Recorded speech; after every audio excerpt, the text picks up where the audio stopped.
Bat పట్టుకుని మైదానంలో దిగడమే ఆలస్యం. బౌలర్ ఎవరనేది అతనికి అవసరం లేదు. భారీ షాట్ కొట్టామా, బంతి బౌండరీ అవతల పడిందా, ఇదే అతడి బ్యాటింగ్ స్టైల్. సింగిల్స్ పెద్దగా ఇష్టపడడు, డబుల్స్ పైన అంతగా ఆసక్తి చూపించడు. దూకుడుగా బ్యాటింగ్ చేస్తాడు. అందులో ఆధునిక క్రికెట్ సెహ్వాగ్ ను గుర్తు చేస్తున్నాడు. ఆసియా కప్ లో పాకిస్తాన్ జట్టుతో జరిగిన సూపర్ 4 మ్యాచ్ లో అభిషేక్ శర్మ సృష్టించిన విధ్వంసం మామూలుది కాదు. ఏదో పూనకం వచ్చినట్లు బౌండరీలు, సిక్సర్లు బాధేశాడు. ముఖ్యంగా అఫ్రిది రవూఫ్ బౌలింగ్ లో ఆకాశమే హద్దుగా చెలరేగిపోయాడు.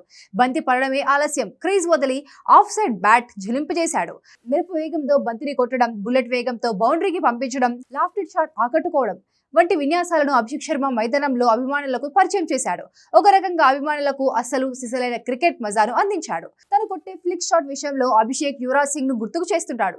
వాస్తవానికి ఏ ఆటగాడు అయినా సరే తొలి బంతిని వార్మప్ లాగా భావిస్తుంటాడు. కానీ అభిషేక్ అలా కాదు. బంతి ఎలా పడినా సరే బలంగా కొడతాడు. అందువల్లే అతడు మరో సెహ్వాగ్ లాగా టీమిండియాకు కనిపిస్తున్నాడు. ఇన్సైడ్ షాట్ల విషయంలో ధోనిని పరిపిస్తాడు. యువరాజ్ సింగ్ శిక్షణలో అభిషేక్ బాగా రాటుదేలాడు. దానికంటే ముందు అభిషేక్ యువరాజ్ తండ్రి ఆధ్వర్యంలో శిక్షణ పొందాడు. ప్రస్తుతం పొట్టి ఫార్మాట్ లో అభిషేక్ శర్మ నెంబర్ 1 బ్యాటర్ గా కొనసాగుతున్నాడు. ఆసియా కప్ లో 4 మ్యాచ్లలో 200+ స్ట్రైక్ రేట్ తో 173 పరుగులు చేశాడు. హైయెస్ట్ రన్స్ చేసిన బ్యాటర్ల జాబితాలో అభిషేక్ తొలి స్థానంలో ఉన్నాడు.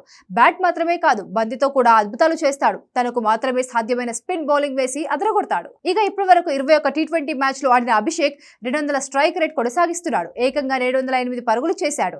ఇంగ్లాండ్ జట్టుపై 5 మ్యాచ్ల్లో 779 పరుగులు చేశాడంటే ఇతని బ్యాటింగ్ ఎలా ఉంటుందో అర్థం చేసుకోవచ్చు.